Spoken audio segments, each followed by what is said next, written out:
मु ज्योतिर्विद सोनाली आपण मानक मोर चैनल दृष्टि एस्ट्रो को स्वागत करुछि।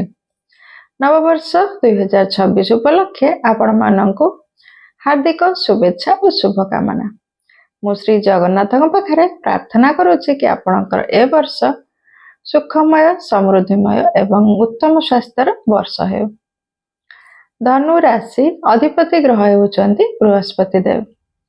बृहस्पति देव हेउचंती ज्ञानर कारक। धनुराशि व्यक्ति माने ज्ञानी होइथांती, निज लक्ष्य स्थल रे सब बेले अग्रसर होइथांती, परिश्रमी होइथांती, माने खाद्य प्रिय मध्य होइथांती। सुस्वादु खाद्य एमानकु प्रति एमानकर टिके दुर्बलता थाए। तबे आसंतु जानिबा 2026 मसिया धनुराशि व्यक्ति मानक पय किपरि रहिछि। वर्ष आरंभ रे आपणकर राशि सप्तम भाव रे बृहस्पति देव अछंती, नवम भाव रे केतु देव अछंती, तृतीय भाव रे राहु देव अछंती एवं चतुर्थ भाव रे शनि देव अछंती। ए वर्षटी आपणक पय बहुत शुभ फल प्रदान करिवार वर्ष हेबार संभावना रहिछि। आपणकर ए वर्ष रे आपण गुरु शुद्धि आपणकर वर्षर बहुत समय रहुछि। तेणु आपण जो मानकर विवाह हेई पारु नथिला से मानकर विवाह हेबार संभावना रहिछि।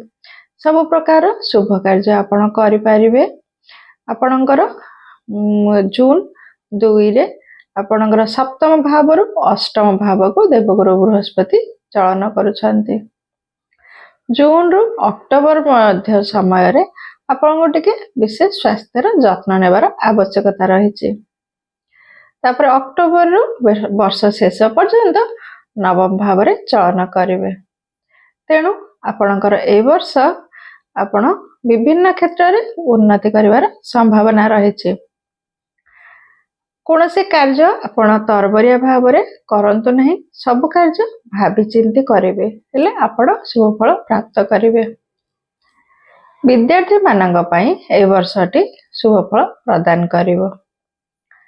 लव रिलेशन रे मध्य आपणक पई रिजल्ट पॉजिटिव रहिबो। जो माने जॉब करूछंती से मानकर कार्य चाप किछि बढ़िबो किबा दायित्व बढ़िबो, किंतु आपणको वर्ष शेष बेलको आपणकर प्रमोशन हबार संभावना रहिछि।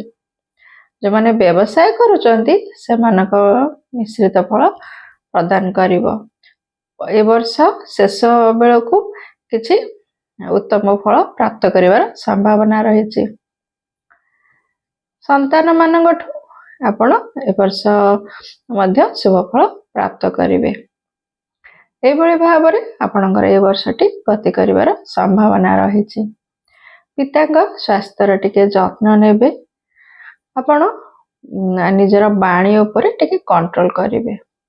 विशेष करी आपण जो कर्म करूचंती आपण प्रायतः होइत आपणक मन रे टिके तरबर होई सब कार्य करबा को इच्छा हेबो। से प्रति टिके कंट्रोल करिवे, सब किछि टिके भाबी चिंती करिवे। आपणक पई वर्षटी भल रहिबो। शुभ फल प्राप्ति पई आपण बृहस्पति देवकर बीज मंत्र पाठ करंतु, विष्णु सहस्र नाम पाठ करंतु एवं ए वर्ष जेहेतु सूर्यंकर वर्ष होइथिबारु विशेष करी आपण सूर्यदेवकर आराधना करंतु। विदाय नेउछि। जय जगन्नाथ।